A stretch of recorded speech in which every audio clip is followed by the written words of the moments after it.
This is Mac OS Ken. iPhone fares well in a bad quarter for smartphones. 1/3 of Americans need to turn it down. And a classical celebration by Candlelight.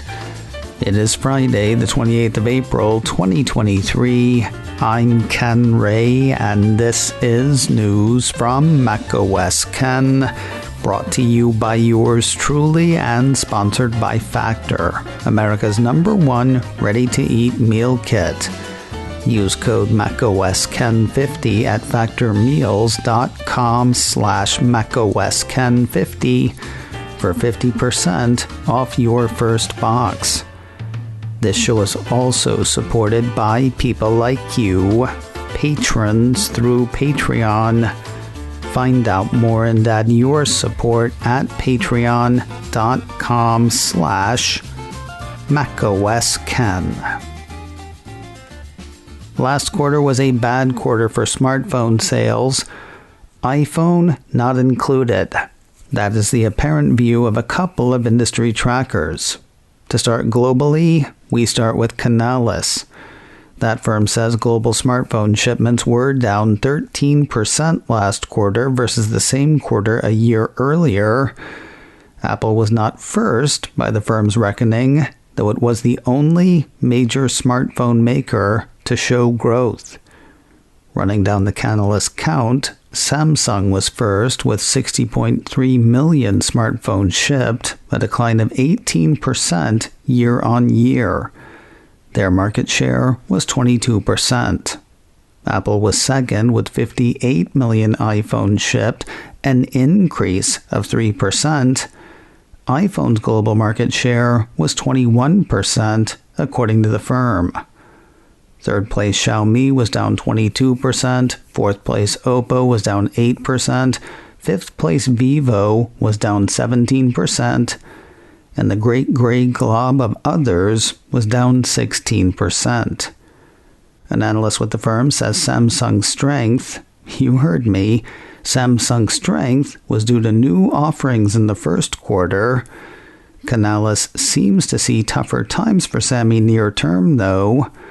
As for Apple, the same analyst says it had robust performance in the first quarter, particularly in the Asia-Pacific region.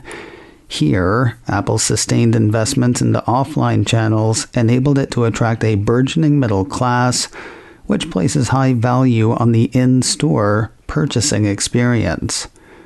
The firm expects to see smartphone shipments pick up in the second half of this year, though that's only good news-ish. The firm says smartphone makers are cautiously approaching the market with profitability targets, lean operations, and inventory clearing as top priorities. However, says Canalys, for vendors with long-term ambitions and capital to invest, challenging market conditions provide an excellent environment to capture market share, showcase commitment and intentions to new markets, and establish close partnerships with the channel. Why not just say the words Apple and India? While Apple was the only premium smartphone maker to show growth globally in the first quarter, it wasn't the only one to grow shipments in China. It was one of two, according to a separate note from Counterpoint Research. Spinning the hits, Apple was first in China in the first quarter, growing shipments 6% and growing its market share from 17.9% to 19.9%. Oppo was second, growing its share from 18% to 18.3%, though shipments were down 3%. Vivo was third, with shipments falling 15% and market share shrinking from 19.7% to 17.7%. Honor shipments fell 18%, Xiaomi shipments fell 14%. Huawei was the only other smartphone maker to grow shipments. They were up 41%, still in sixth though, with just over a 9% market share. Overall, smartphone sales were said by Counterpoint to be down 5% in China for the first quarter. That's kinda good news though. marking an improvement from the double-digit year-on-year declines seen in previous quarters as the country was battered by COVID-19 and COVID-0 policies. Turning to Apple specifically, Counterpoint says the Cupertino company's 19.9% market share was its highest Q1 share in China since 2014, while its sales were also the highest Q1 sales since 2015. That said, the piece points out that some retail channels reduced prices of Apple's latest phones to help it along, while some e-commerce sites offered added subsidies. Recovery from COVID conditions seems to buoy Counterpoint's outlook where smartphones and China are concerned. GDP was up in the first quarter, as were retail sales. The firm expects lots of notable mid-range Android phones in the current quarter. The 618 online shopping festival also hits this quarter. While sales will likely be big for that, how big will give watchers a good look at what the second half of the year might bring. You know that idea that gets trotted out every few months that Apple's going to eliminate all ports on the iPhone, basically forcing buyers to buy Bluetooth wireless headphones to go along with their smartphones? A new hardware rumor says it seems not. 9to5Mac says reliable leaker Shrimp Apple Pro has hit Twitter, saying that EarPods with USB-C connectors are currently in mass production. Have been for a while, according to the leaker. With iPhone 15 expected to switch to USB-C this year, 9to5Mac figures even with AirPods' popularity, EarPods are probably here to stay indefinitely.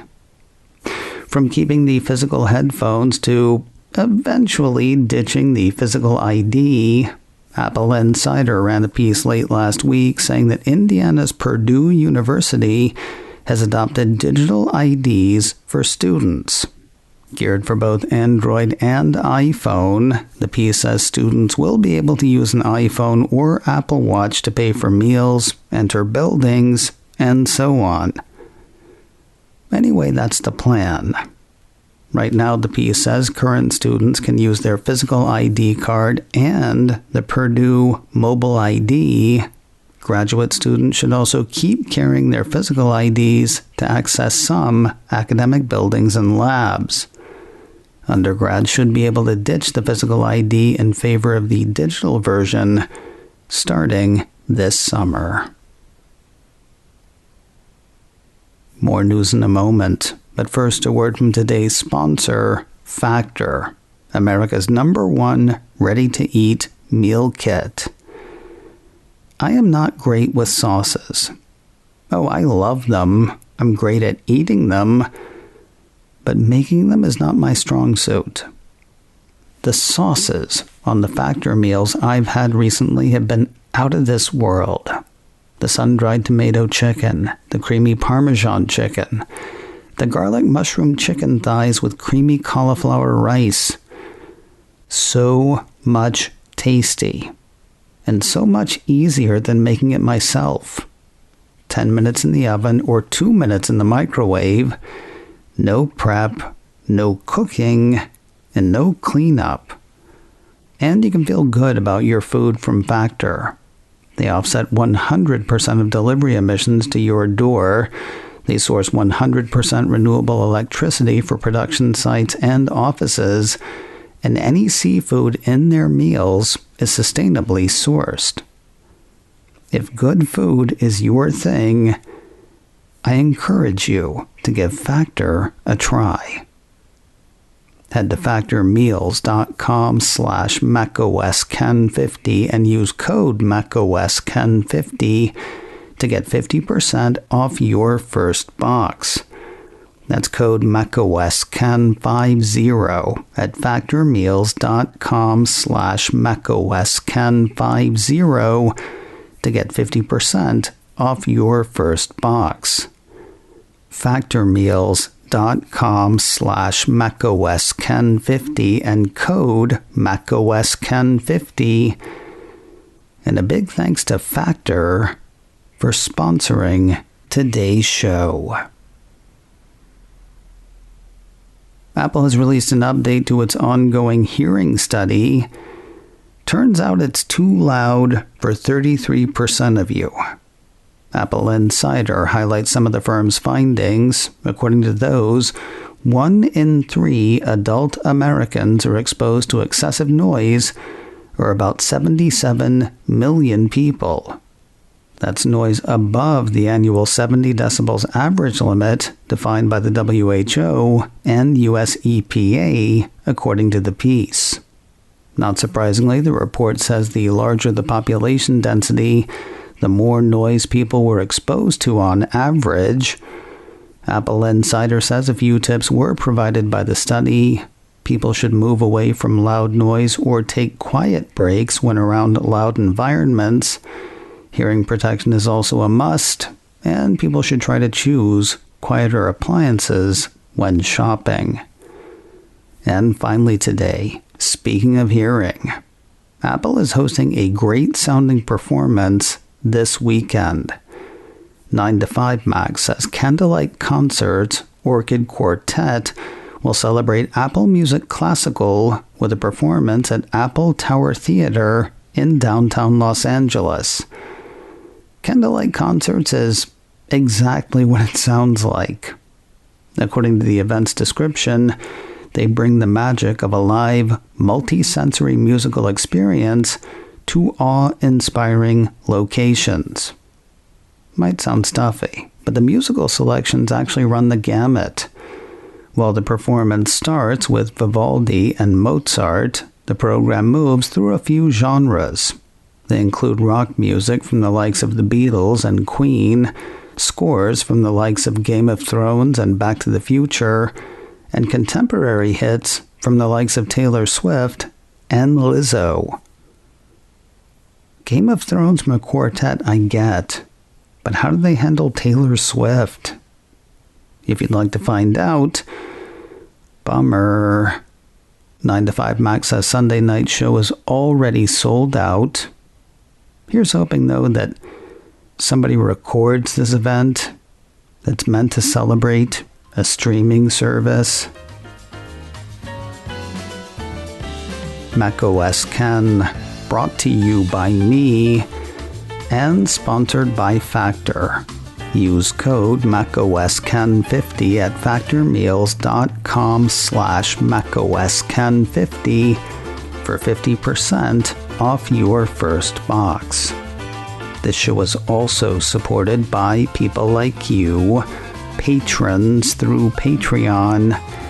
Find out more and add your support at patreon.com/macOSKen. Advertising handled by Backbeat Media, online at backbeatmedia.com. You can reach me a couple of ways.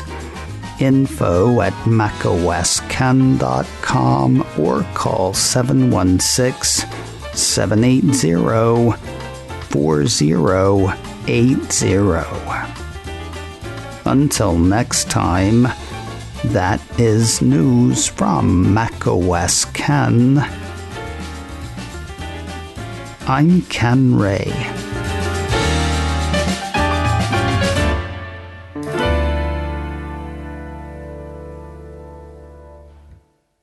Ciao.